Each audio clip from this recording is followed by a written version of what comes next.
besar dari apa yang saya lakukan, tapi hanya Yang Maha Kuasa yang tahu.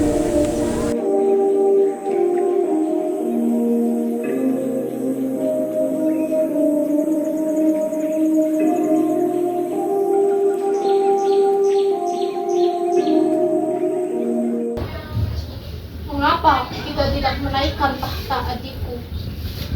Bukankah itu akan memperlancar sistem birokrasi kita?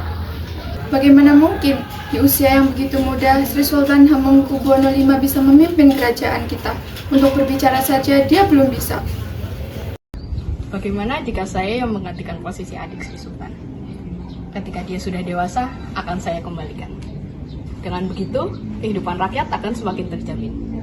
Bukankah lebih baik begitu, Sultan? Nanti akan saya coba pikirkan. Namun, masih ada harapan dari bagian keraton yang dapat memimpin. Dia seorang keturunan wali, dia Diponegoro, dan dia berasal dari Pakualam. Mana bisa seperti itu? Saya sudah menawarkan tugas seberat ini untuk Anda, dan masih Anda tolak. Baiklah, jika tujuannya untuk mensejahterakan rakyat. Bagaimana kita bisa makan? Untuk berdiri pun rasanya sangat pedih, kejam sekali. Harus memperoleh uang dari mana lagi untuk membayar kompensasi? Entahlah, keuangan kita juga sudah mencapai kebangkrutan. Kita manfaatkan saja Diponegoro, ia kan memiliki banyak kenalan dengan sama bangsawan sepertinya.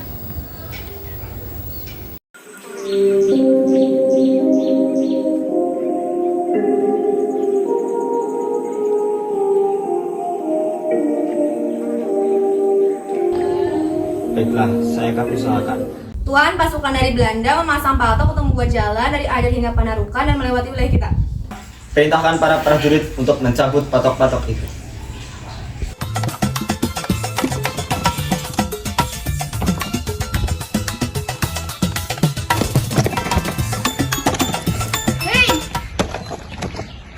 Siapa yang menyuruh kalian mencabut di patok-patok ini? Pasang kembali dengan benar.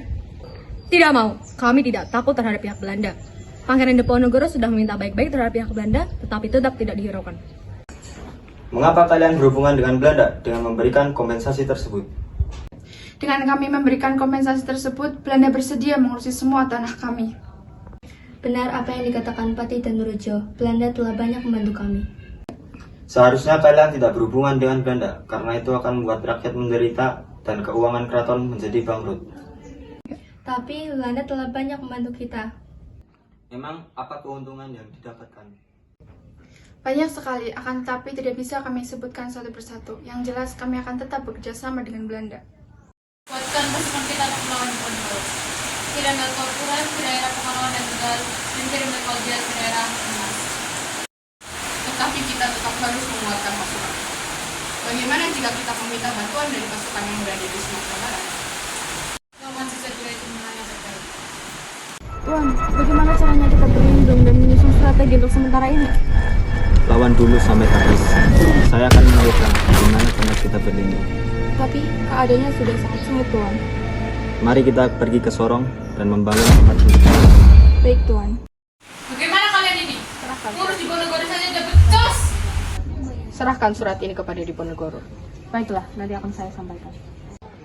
Mana mungkin dia mau menerimanya? Tapi mau tidak mau saya harus memberikannya. Walaupun saya sudah lama tidak berjumpa dengannya. Dari mana saja kau Sentot? Apa kau sudah bosan dengan peperangan ini? Saya pergi ke Mataram mencari uang untuk keluargaku. Jadi kau datang kemari, apa kau sudah siap untuk berperang? Saya datang untuk memberikan surat ini dari Sinisir.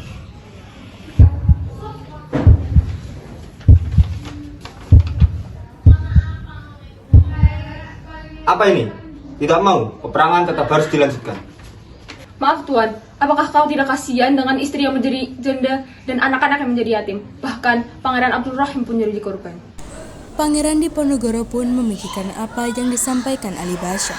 Ia pun berdiskusi dengan para petinggi dan rakyat yang pada akhirnya hasilnya Akhirnya kau menyetujui kesepakatan kali ini. Sabar. Sebelum berangkat, tolong siapkan kebutuhan dan pasukanku. Tuan, bagaimana jika para Belanda sialan itu mengkhianati kita? Apa yang terjadi besok, kita serahkan saja kepada Allah Subhanahu wa Ta'ala. Ini harus segera diselesaikan. Itulah sebabnya aku mengundangmu dan menahanmu. Ini sudah bertentangan dengan apa yang dijanjikan. Kuperintahkan kau untuk mengerahkan semua pasukan ke Magelang untuk presiden dan membawa Diponegoro presidenan.